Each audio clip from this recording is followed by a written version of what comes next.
Welcome everyone to the PWS recap show to WrestleMania 28. This is the Golden Boy. I know you haven't seen me around in a while. I've been took a little bit of a personal leave just to get things sorted out in real life. This broadcast is going to be soloed by myself. It'll be a first, so it will be a shorter broadcast than normal, but it'll still hopefully be informative and a good listen for you PWS fans out there. Tonight we witnessed the 28th edition of WrestleMania. I had mediocre hopes for this WrestleMania. I wasn't going to get too excited for it, but I know a couple matches on the card had potential to steal the show. One in particular being Punk and Jericho, which I will get to in a little bit. So let's start from the top of the show, which opened with the World Heavyweight Championship of Sheamus being the challenger, squaring off against Daniel Bryan. This match, I thought, was going to be one of the show stealers. I was hoping it would be a little bit different than last year at WrestleMania 27, where they were yanked from the main card and put into the dark match for the US title. You know what? Not much really changed. Both competitors came down to the ring. The bell rang. 18 seconds later, Sheamus is the World Heavyweight Champion. He bro-kicked Daniel Bryan within the first few seconds of the match and got the pinfall. To quote many people out there, the match was a total farce. There's no other way to explain it. It had lots of potential. I think Sheamus and Daniel Bryan could have put on a solid match, at least 20 plus minutes, but in the end it ends up being an 18-second squash essentially. So Sheamus with the pinfall is your new World Heavyweight Champion. That's a big surprise in the car. I still can't believe that. I was pretty upset, not gonna lie.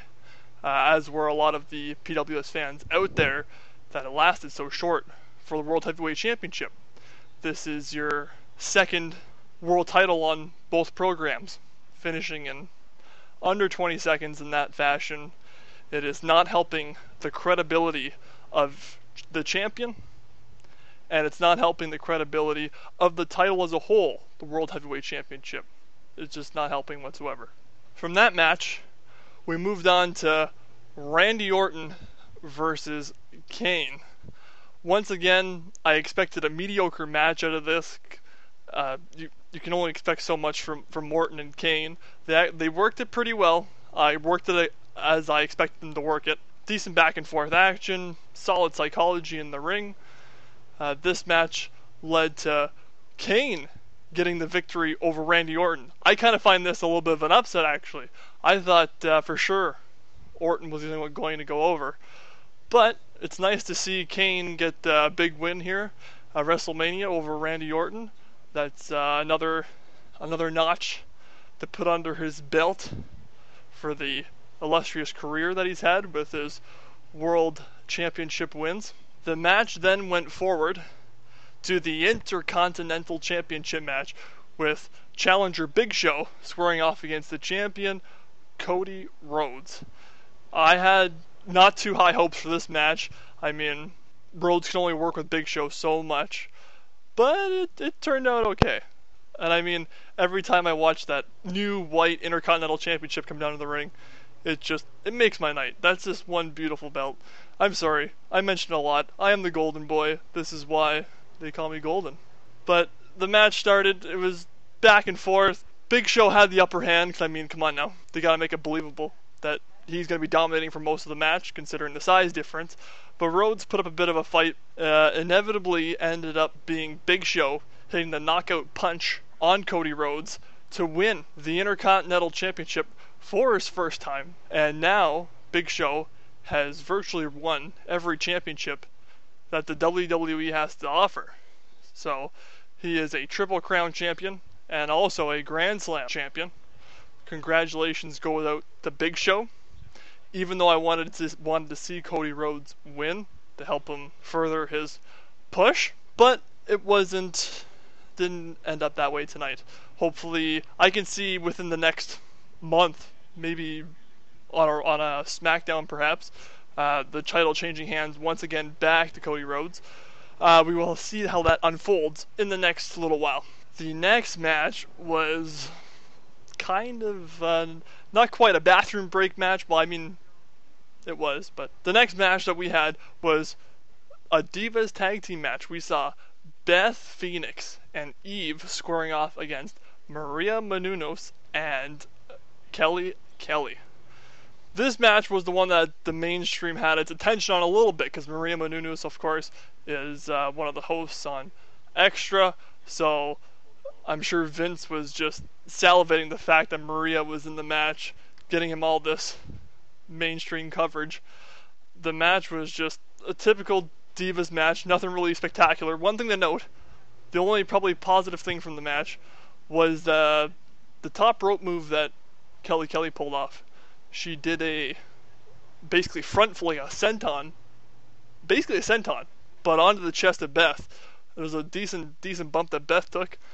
That was probably like the highlight of the matchup, but that match ended with Maria Menounos getting the roll-up pin on Beth Phoenix. So now that'll be all over the headlines that Menounos pinned a WWE diva and provides more coverage for WWE to try and make them more relevant in the mainstream media, because Vince has a fear apparently that he's not mainstream enough.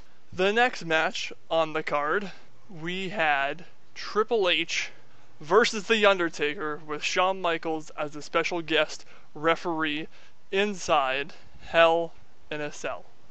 I was kind of surprised that this match came so early, but in the same sense I knew that there was still the Team Long and Team Laurinaitis tag match for some filler and whatever else they would put in, like on the spot.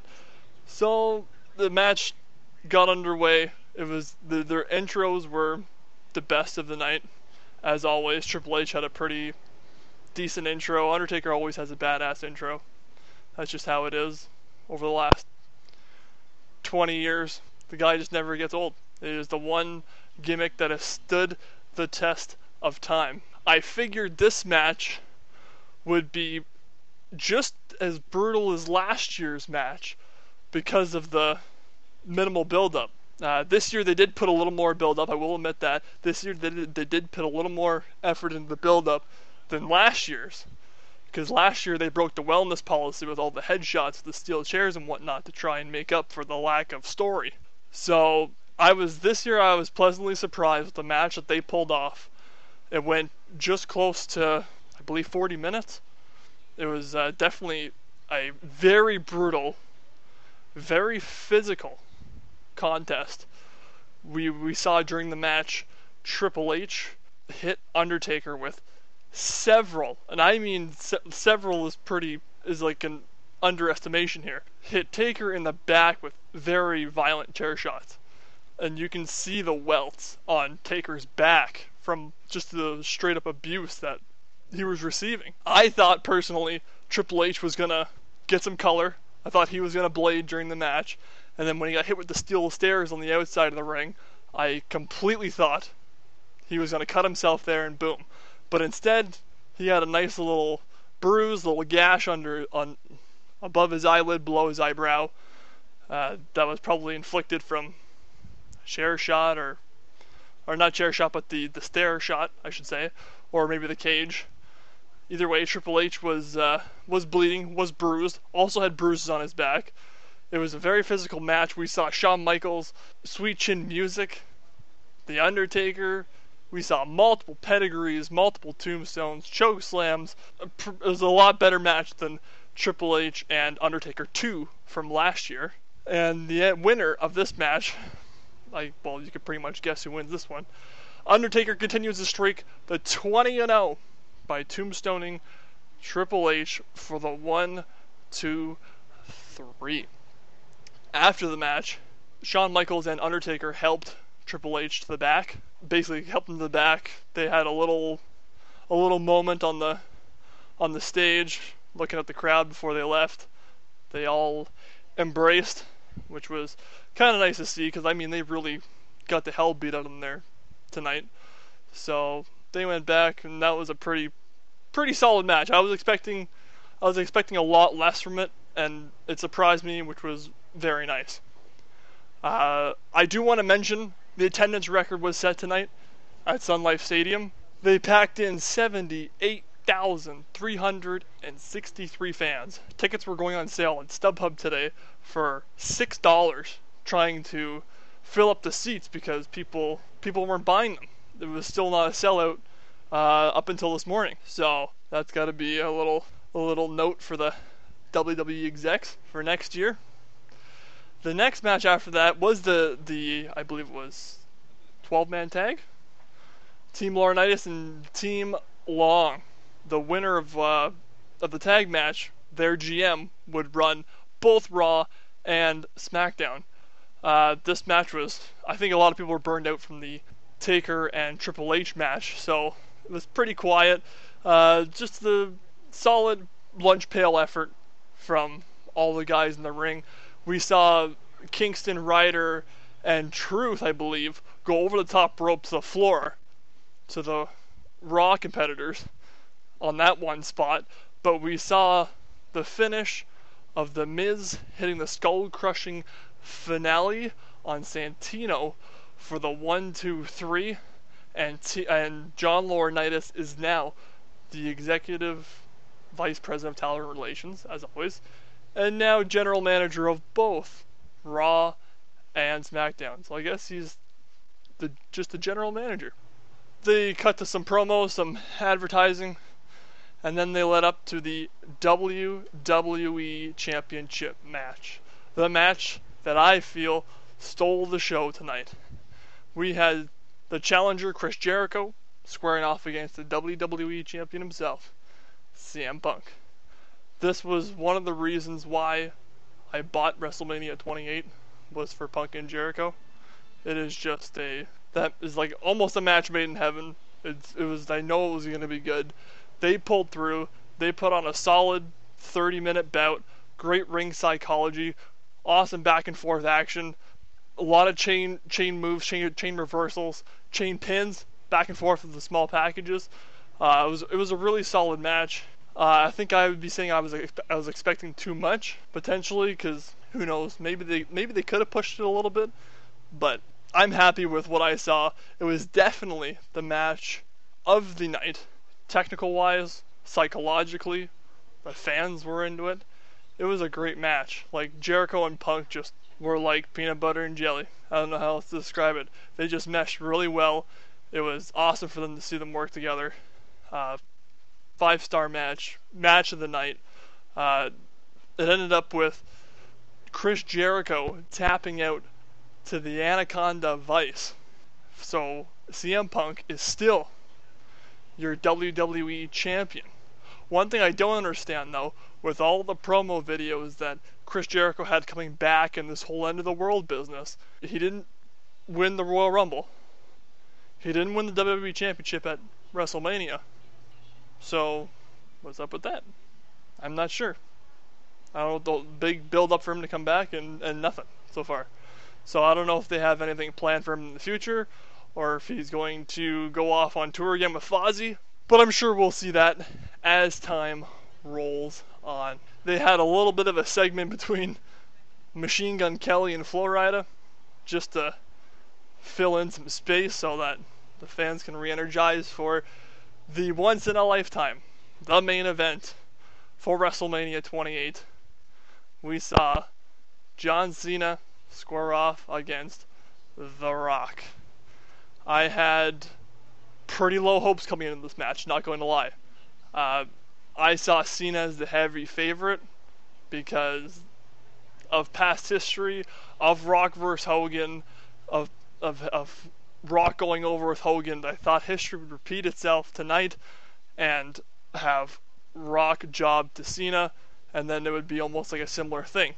They tried in the beginning of the match to set up a Rock versus Hogan feel where they stared eye to eye and looked at the crowd. Wasn't the same. Wasn't nowhere near the same. There was 10,000 more people, and the crowd reaction was dismal compared to Rock versus Hogan. Go and YouTube that up if you wish. I was there actually live to hear Rock versus Hogan, and it was out of this world. I couldn't even explain it to you guys right now how it was. Something you just got to be there for. The match was pretty well paced. Gave them lots of time. This match went to the 45-minute mark. Like, I mean a long match, and that's a serious match, especially for Rock, considering we haven't really seen him wrestle all that much since what? Survivor Series was his last match. So I'm pretty impressed Rock managed to have a 45-minute match. Cena looked pretty solid in that 45-minute match. We can see that Rock potatoed Cena decently.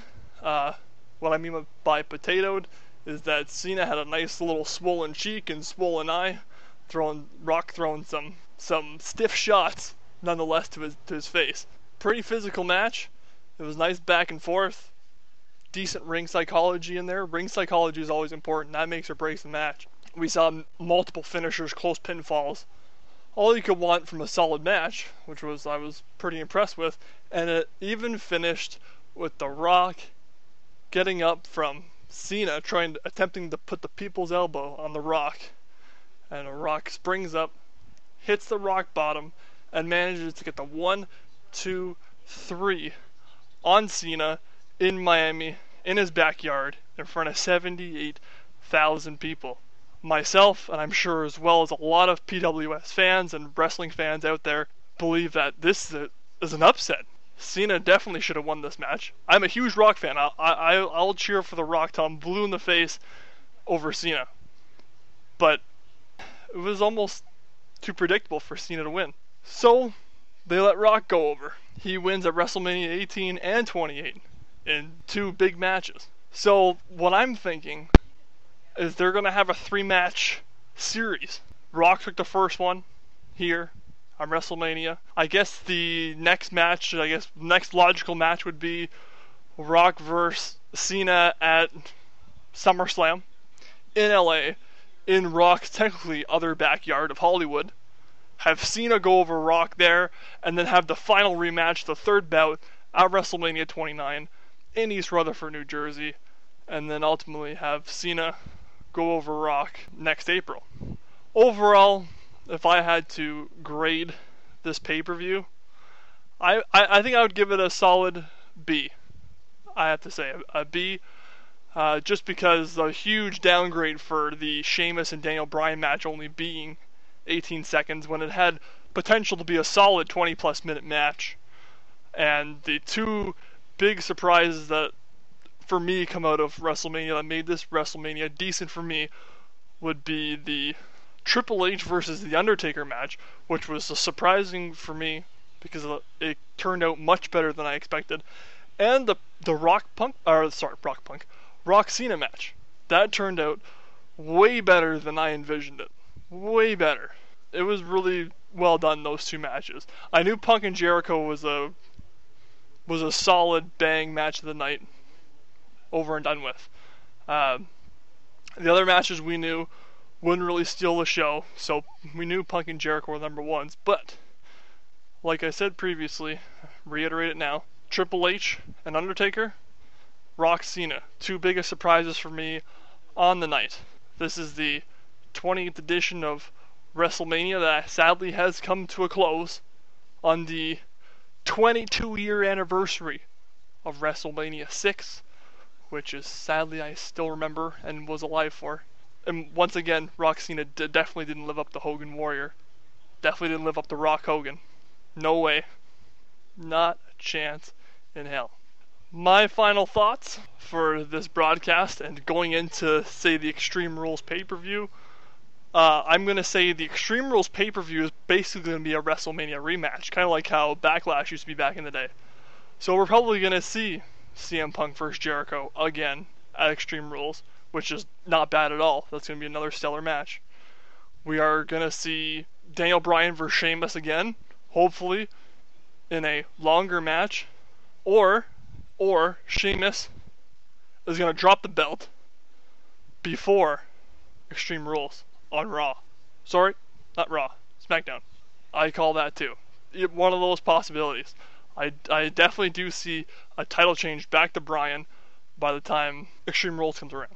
So this is the end of the broadcast. Make sure that you check out our YouTube channel. Make sure you like, comment, and subscribe to it. Make sure you visit our Facebook page, www.facebook.com/pwspotlight.